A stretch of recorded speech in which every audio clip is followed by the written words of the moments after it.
from the BBC World Service in association with ABC and All India Radio. This is Stumped. Hello and welcome to Stumped, your intercontinental hit of news, features and debate from the quirky world of cricket. I'm Alison Mitchell in London. The domestic cricket season has started this weekend, which of course means the thermometer has taken a sharp dip. I particularly enjoyed a photograph of Jimmy Anderson, England's premier fast bowler, who was captured in a moment in his photo call for his club Lancashire, sitting in the front row with his arms wrapped around his own body, trying to keep warm, looking pretty grumpy while he was waiting for everybody else to get in line. Woolly hats and gloves were the order of the day. Hi, I'm Jim Maxwell for the ABC in Sydney. Officially the end of the cricket season here, and I was lucky enough to see one of the teams at the Eastern Suburbs Dolphins here in Sydney not only make it to the final, but win the final in third grade over Sydney University, the juggernaut of the Sydney sport. So that was a thrill, and it was an interesting little day away from the cricket on Sunday to be involved in the launch of a rugby union competition up on the Central Coast. So I'm definitely feeling the temperature dropping, but not quite as chilly as London from the sound of it. Well, cricket starting off in the UK, ending in Australia, but in India, of course, there never seems to be any end to cricket. I'm Charu Sharma for All India Radio in Bangalore, a city that has so much going for it. We used to be called the Garden City. We're, of course, now the IT capital of India. But there is one big growing grouse once again that the city is going through. It's the city's IPL team, because RCB just cannot somehow seem to live up to the expectations of the fans. So it's been another terrible season so far, but maybe they can bail themselves out later. Charu, it might not surprise you to say that this is where we're going to start this week. And I do want to say a warm hello to Albert and Marjorie the Budgies that are in the background where Jim is. We can hear them very vocally today. But Royal Challengers Bangalore and their captain Virat Kohli have been struck by nothing short of a crisis in the IPL. Charu, just give us a sense of the extent of the media coverage of Kohli's difficulties and the inability to win a match. Well, I think everybody is aware that RCB continues to be in deep trouble, despite the fact that there is this big widespread belief that they are actually a very good team.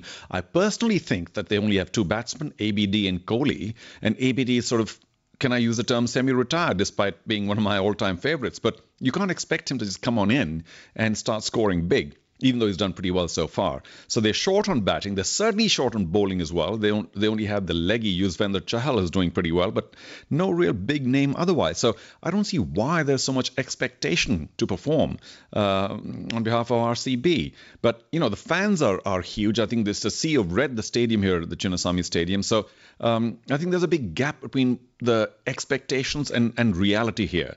But the media has been a shade kind to Kohli because they realize that he's very big internationally. Otherwise, of course, the captain of India. So they haven't sort of, struck him down big time just yet.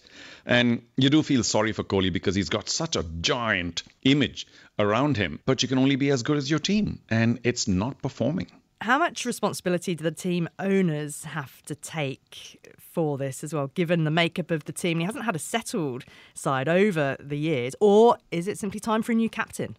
Not so sure a captain can do so much. I mean, Kohli captains other sides, other teams internationally so very well, or most people would admit, reasonably well, because India are doing rather well. But so it's not really the captaincy so much, because how much can you influence?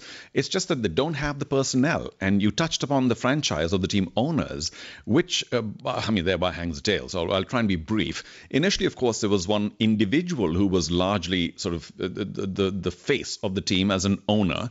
And I can assure you from personal experience that there was an enormous amount of pressure to perform, and that doesn't help a team at all.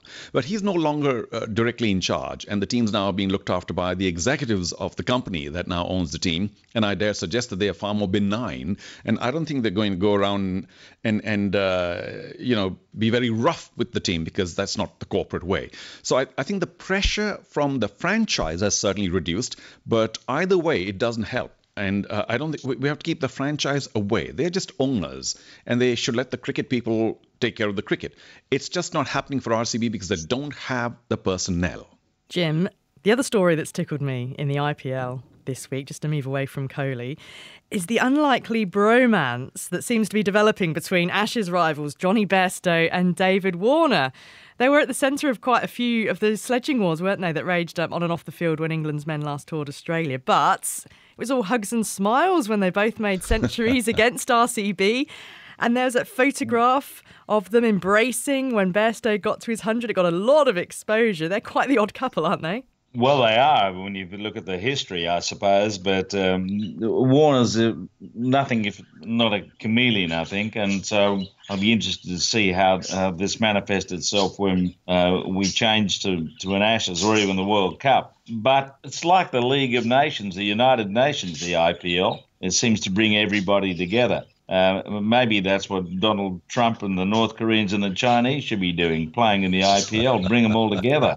And so we'll have a happier place to live. But Warner, yeah, he's a bit of the charm school, but there's a history of him going elsewhere. He's a bit contrary. We'll see what happens when we move the players to other camps and as adversaries and not teammates. I can certainly speak from the Indian perspective where maybe they were not that well, they didn't gel quite so well with many other nations, the cricketers of other nations. But because of the IPL, everybody feels a lot closer. And on the ground, you want some sort of a obvious, visible rivalry. But the IPL has ensured that at least the Indians understand other cultures and other players a lot better. And that friendship can only make the game look better overall. Yeah, you would think so, wouldn't you? Although I do take Jim's point. It is going to be interesting to see quite how Bairstow and Warner are, as with all players, when they revert back to their national rivalries. But the two of them batting together, I mean, they put on the highest opening stand in IPL history, 12 sixes and 17 fours between them. And Bairstow even had a Warner-esque leap in celebration. But in terms of their batting, a particular feature was their running between the wickets. And that was acknowledged in a social media post from Sachin Tendulkar. He said, "I must say everything about their partnership has been extraordinary. Some serious shots and hard running between the wickets in this heat. Truly remarkable." From the BBC World Service, this is Stumped on All India Radio. Now on Stumped, it's that time of the week, our countdown of the greatest matches in the history of the Men's Cricket World Cup. It continues with... Number 8. Number 8 in the Stumped shortlist comes from the 1987 tournament hosted by India and Pakistan.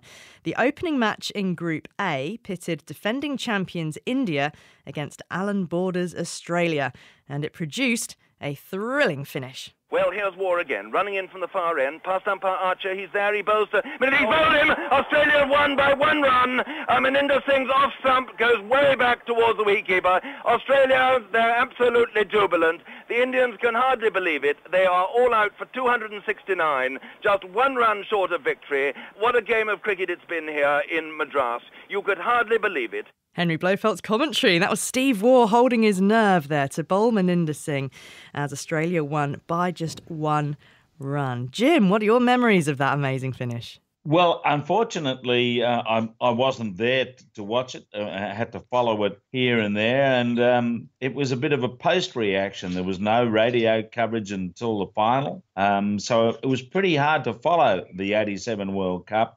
Without any live coverage of a lot of these matches. And sometimes, well, they were live about 3 or 4 in the morning. So I only heard about it in retrospect. And I thought to myself, Steve Ward's starting to build his reputation here, at least as a bowler at the clutch. And that was apparent as the series went on. McDermott and Steve Waugh, both 22 years of age during that series, and they came of age as the star bowlers, the strike bowlers at the end of quite a few games. So that was my reaction, that Steve Waugh was on the rise after what had been a pretty moderate introduction to the Australian team in Test cricket. It's amazing to think of no live radio coverage. I mean, we take for granted now, don't we, about coverage on TV and radio going all around the world for all sorts of tournaments that go on.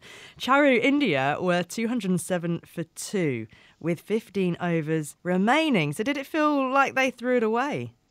Absolutely. I mean, that match was won and done and dusted, but it was an amazing turnaround. Of course, all the drama and as we know, the special angles of that match, which I suppose we could talk about. But yes, you know, I'm trying to remember the level of disappointment, and I really I think all of India, perhaps the world, even though, as Jim says, maybe there wasn't as much live coverage around the world, I think the world of cricket enjoyed that match because it was very close. One team was likely to win. They were heavy favourites most of the time. And what eventually changed it, yes, McDermott for sure. But I think those 2 runouts were critical towards the end because even then, I'm trying to remember the last 4 overs, there only were 15 or 16 runs that India needed. And the tail-enders were not traditional tail-enders. They were, more or less all-rounders. So it could have happened. Binney got run out, I think. And I think there were 6 in the last over to get. Now, you'd back India 100%, but the fielding really was outstanding. And the Indians were left wondering, scratching their heads, saying, what happened there? We should have normally taken that run, but the fielding was outstanding. In terms of disappointment, that came much later because of the semi-final that India lost to England, where Gooch just swept Maninder away, every single ball. I was there at the Wankhede to watch that, and it was just heartbreaking. But this one was earlier, and I think most of the Indian population seemed to take it in good spirit because it was a fantastic match, even though India should have won it hands down. OK, well, let's drill down into the detail of that match in 1987 with one of Australia's key men on the day, Dean Jones. Dean, welcome to Stumped. Thanks very much, Alison. In that particular match, a 1-run victory in the World Cup. It's about as close as you can get. But, it might have been a lot different if Australia's total hadn't been adjusted up during the innings break. It went from 268 to 270.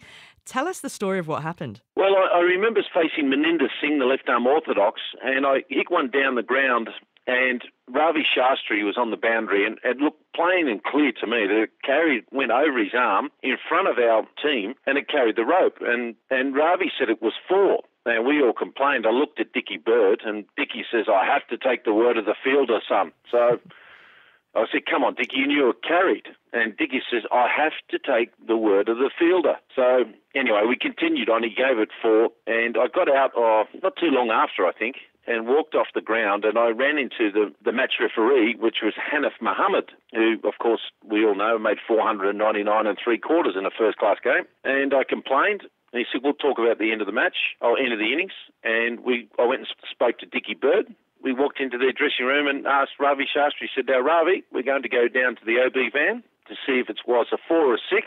Have you got your last chance? And Ravi said, I'll let him have it for 6. So they changed the score, and we went to 270. And that's basically how it changed around. I don't think that's happened before in any international cricket match, and it happened here in the first World Cup. Yeah, quite. And tell me, how did the conversations with Ravi go, since then? And do you ever talk about it, nowadays, with Ravi, always on the scene, of course, whether as a media commentator or coach? Yeah, he's a terrific fellow. We always joke about it, and also joke about the fact that he left Maninder Singh high and dry in the Tide Test as well, when he should have been facing the last ball there as well. So, but no, it's all good and fun. And in all honesty, they should have won that game. I think, what were they? 3 for 207 or something like that, chasing 269 or 270, and they with plenty of overs, but they made some mistakes in the middle, and I just thought our bowlers, O'Donnell, Peter Taylor, and Alan Border bowled okay, but Steve Waugh bowled beautifully at the end, and we picked up a couple of wickets there, but we ended up beating India in India, which we've never done before, and that, I think, was the starter to, we believed in our game plan now. We were the fittest team throughout the whole World Cup. We prided ourselves on taking the most singles back then and get rid of the dot balls. And we beat Pakistan in Pakistan. And we did a lot of travel, and we ended up winning the World Cup, which, sad to say, we only won $900. And that's all we got for prize money. So, but we're World Cup champions, so it was a lot of fun. Yeah, I'll pick up on the prizes in a moment. But given what you're saying there, was that tournament, something of a turning point for Australian cricket? Because after that, Australia went on to dominate the game for more than a decade. Yeah, it was interesting, Alison, that we lost our last 5 games before that match. And I think one-day international games. And I think it comes down to good coaching and great captaincy and probably good selection as well. What's your game plan and how are you going to go about it? And of course, Bob Simpson had to sell that game plan to us, the players. And he came up with all these stats, which was unheard of back then by coaches bringing this stuff up. And he said, we're the best fielding unit, so pride yourself on that. And we got to run harder between the wickets, which we were good with that with Booney. And Jeff Marsh made a brilliant 100 in that match you were talking about in Madras. And that's just basically we started to believe. We went on to play against New Zealand, and we beat them at indoor, and we knew that they were going to be playing England next. And what we did was we got up at 6:30 in the morning, because both teams in the same hotel, and we practiced outside their bedrooms. And we ran around, did all this fielding and unbelievable exercises and sprints and push-ups and short catching. When they hopped on the bus, they've gone, how fit are these Aussies? They're really keen. And they told the English. So we started to spread the word that we were on the attack to try to win this World Cup. So there's lots of funny games going on in between matches. Now, there was prize money for that 1987 World Cup, but you didn't receive any medals, although you did, some 30 years later. Why was that? Yeah, Alison, I just noticed all the boys, the Australian boys in 2015 getting their medals, and I started to think, well, where's ours? We never got one. The boys get paid a lot of money for prize money. I think $200,000 they received each for winning the World Cup, and good luck to them. But we never got a medal or anything. So I sent emails off to James Sutherland, the CEO, and also to Dave Richardson, who was the CEO of ICC, and complained. And interestingly, after some review, the 75 team, the West Indies in 79, the Indian team in 83, the Australians in 87, of course Pakistan in 92 and Sri Lanka in 96, all the teams never received medals. Those medals only started to be handed out from 1999 onwards.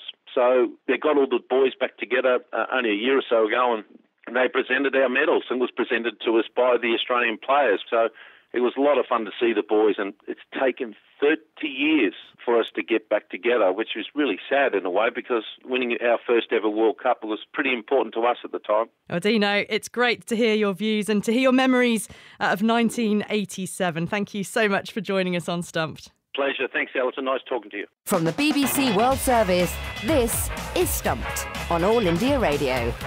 Well, that's all we've got time for on this week's Stumped on All India Radio. My thanks, as always, to my unrivalled opening partnership of Jim Maxwell and Charu Sharma, and to you for listening. Join us again next time. Bye-bye. Stumped is a BBC sport production for the BBC World Service, in association with the Australian Broadcasting Corporation and All India Radio.